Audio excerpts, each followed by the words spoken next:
you guys, welcome back to my channel. It's morning, I am ahead of the sun, so this part of my garden, this is the west side, stays shaded for a few more hours.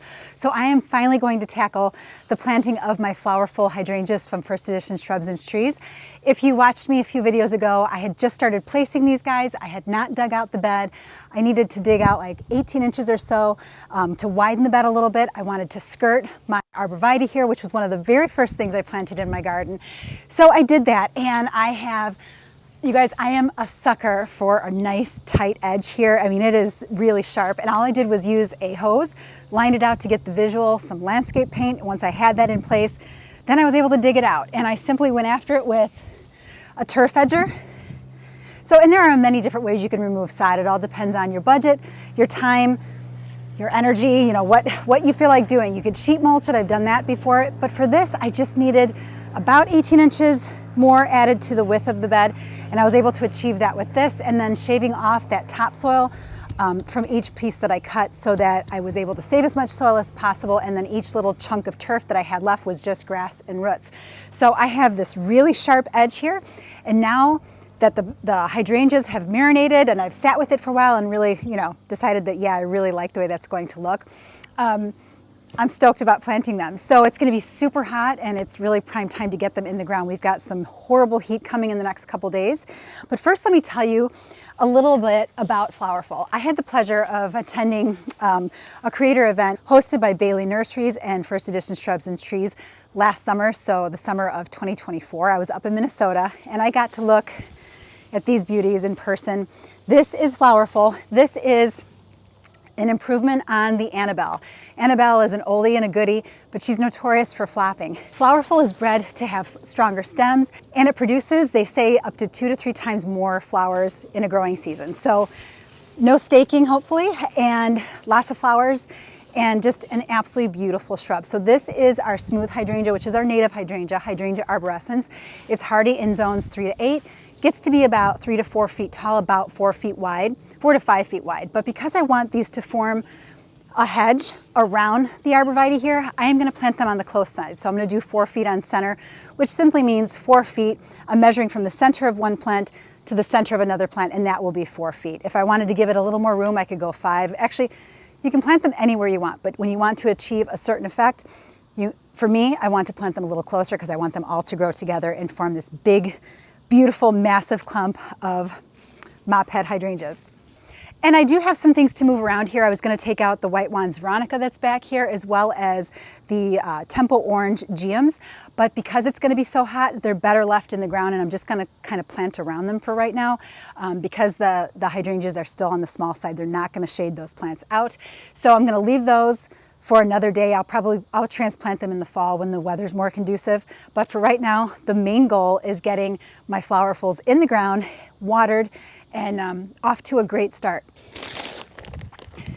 Now, as far as amending the soil goes, I did not top any of this with compost. All I'm going to do is add a couple shovelfuls of compost into each hole, and I'm also going to add a few handfuls to each hole of this pre-plant starter from True Organic. This is a soil conditioner, and it contains humic acid, and humic acid helps new plants absorb nutrients in the soil faster, acclimate, get adjusted faster in the soil. And with these weather conditions and the heat and everything, I really want to help these guys settle in. July is not an opportune time to plant, especially when we've got 100-degree weather coming in the next couple days, and it's going to be here for a little while. So I want to do everything I can to help them get adjusted. I will also be mulching after I plant to help conserve moisture. Flowerful can take full to part sun. So this is going to be almost a full sun location, which also means it's going to require more water, especially getting started. July is not the most opportune time to plant plants, but just as long as you stay on top of watering and kind of spoiling them a little bit during this really rough month, they'll be fine. So also, as you know, they get adjusted and acclimated, as time goes on, they might need a little bit more moisture. We'll see. I'm more of a, you know, I kind of tough love kind of gardener. I don't want to provide any supplemental watering beyond getting them established if I can help it. There's some root competition here, some moisture competition with the arborvitae and then the other plants around it. So I may have to do that, but I think the effect will be worth it. And I think it's going to be a beautiful addition to the garden. So let's get after it.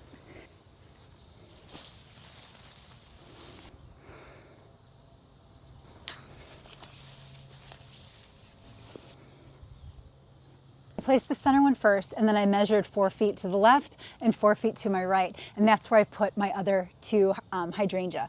So now when it comes to digging, I'm going to dig the hole twice the size of the container that it came in, and then add a little bit of compost and some of my pre-plant starter, mix that together, and then drop the plant in the hole, planting it at the same depth that it is in the can. And then as far as proximity to the arborvitae, I'm planting it 2 feet out from that. This is nearly fully grown. It probably is fully grown. So I'm bringing it 2 feet out from the edge of the arborvitae, and then it gives it about 2 feet to the edge of the bed. And that allows for some wiggle room there because they get to be about 4 to 5 feet wide. And I'm okay if they kind of rub shoulders a little bit. It'll make it look nice and lush. So I'm going to go ahead and dig this hole twice the size that it is in the can. Now the fun part, time to start digging.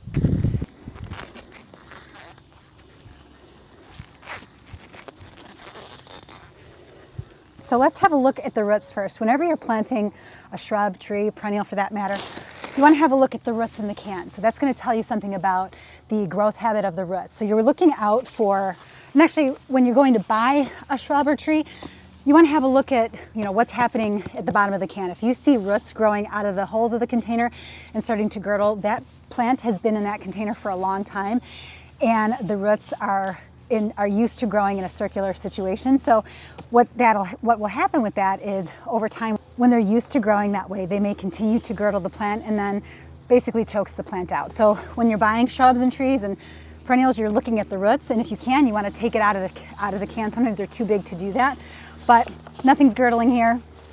And I'm just going to take it out of the can, and it looks pretty good. But if you've got a lot of twisted roots and girdling going on, you want to get in there and kind of loosen up the roots a little bit, pull them apart, and retrain those roots to grow out into the soil, because you don't want it to keep circling the root ball and then eventually choking out your beautiful hydrangea or whatever you've bought for your garden. So these look awesome. So I'm going to drop it in the hole. Make sure, dug that a little too deep. So you want to make sure you're planting it at the same height or level that it is in the container. So this was a little too deep. In my garden, I tend to plant a little higher because I have very dense soil and it's very heavy clay. So I plant a little higher to allow for good drainage so that the water flows away from the plant, and everything just seems to be happier that way. So this is a little too deep, so I'll add a little bit to the top. And then this is a good time to add in a little bit of compost, about a shovelful. You don't want to do too much. I don't amend the soil when I'm doing trees or conifers, because I want those plants to grow into the native soil and get used to native soil. But for like the shrubs and perennials, I'll add a few shovelfuls of compost and then throw in a little bit of the pre-plant starter fertilizer just to get them off to a good growing start. And a handful of that in there, give it a little bit of a mix, and then I'll go in and backfill with the native soil. And I'm seated. Normally I'd be on my hands and knees doing this, but I had a procedure on my knee yesterday. I tore my meniscus, so I got a cortisone shot just to keep me out of pain for as long as possible until I have my knee surgery in the fall. So I'm keeping weight off of my knees right now. I'm not used to being set back, so this is not easy to get used to when you're used to a very active, vigorous gardening lifestyle. Okay, let's see how this looks. Okay, I think that looks great. Let's backfill.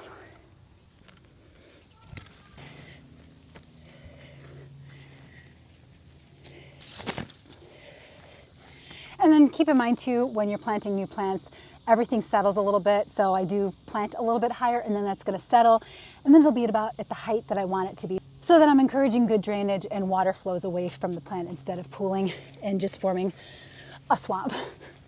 Stepping gently around your plant kind of helps to remove some of those air pockets that are in there and get the soil forming around that root ball. And then I'll go in when I'm all planted up, go in and water everything in really well and mulch it.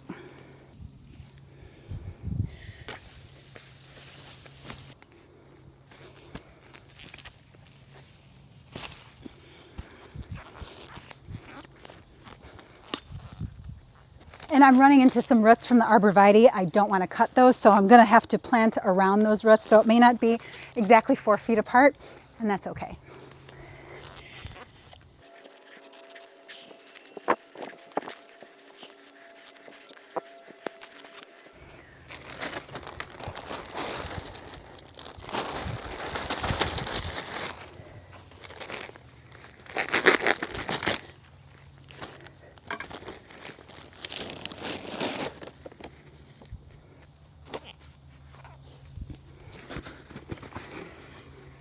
A good thing to do before you plant, these are a little dry. I should have watered these last night before I planted them, but I'll give them a really good drink and mulch them and just stay on top of watering.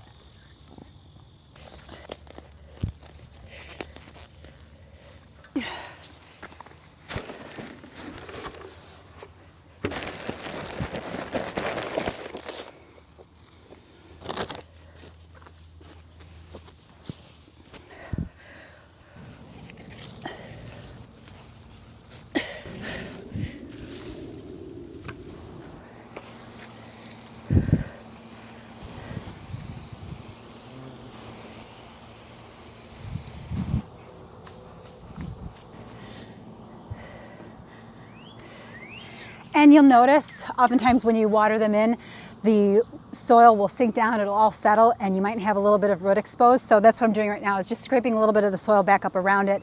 And then I'll come in with some mulch and pack it around there, water it in again, and then just keep an eye on it for the next couple, well, it's not the best time to plant. So I'll be watching these guys closely because we've got plenty of hot weather coming, but as long as you're vigilant, and watering, if you're planting in the summertime, is the most important thing at this time of the year. If you're planting in July, staying on top of watering and everything should work out fine. So let me get some mulch, get these guys mulched in, watered one more time, and we'll wrap it up.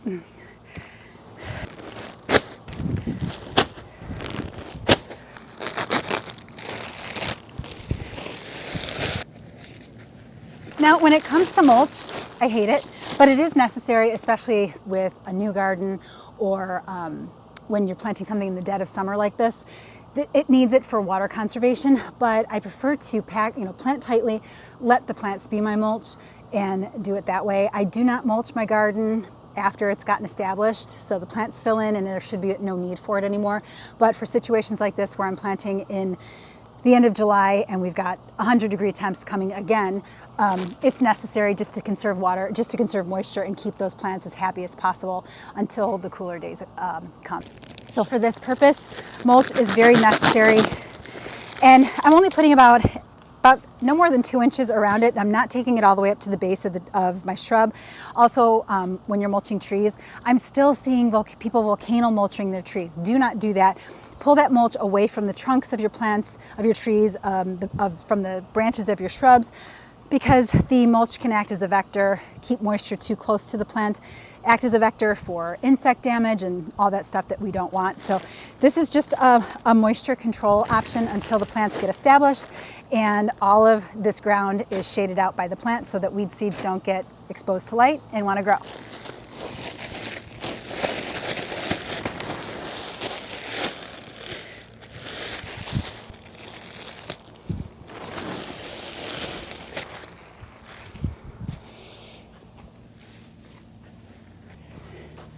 Well, this looks beautiful already, and I beat the sun. It's just starting to peek over the pitch of the roof.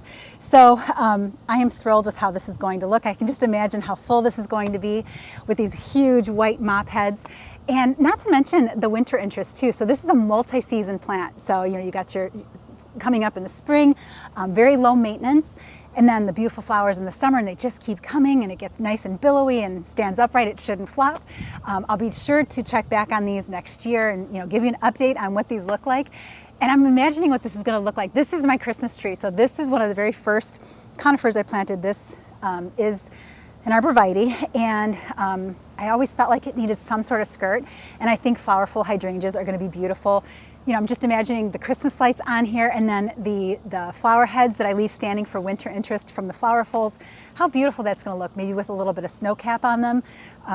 Just imagining all the beautiful things that are going to happen here. So anyway, guys, thanks for watching. I hope you check out Flowerful, and maybe July is probably not the best time. Let me get out of the sun. July is probably not the best time to plant. You can plant. I plant all summer long, but like I said, watering is the most important thing. And just staying on top of it, the plants will be fine, and mulching for that first season and enjoying it. So Fall is a good time to plant. You might be seeing these in garden centers, big box stores for fall planting. They should be stocking up in August. You might be seeing the garden centers get loaded up with plants. Definitely look for Flowerfuls and give them a go in your garden and let me know what you think. All right, guys, thanks for watching. I'll catch you in the next one. See ya.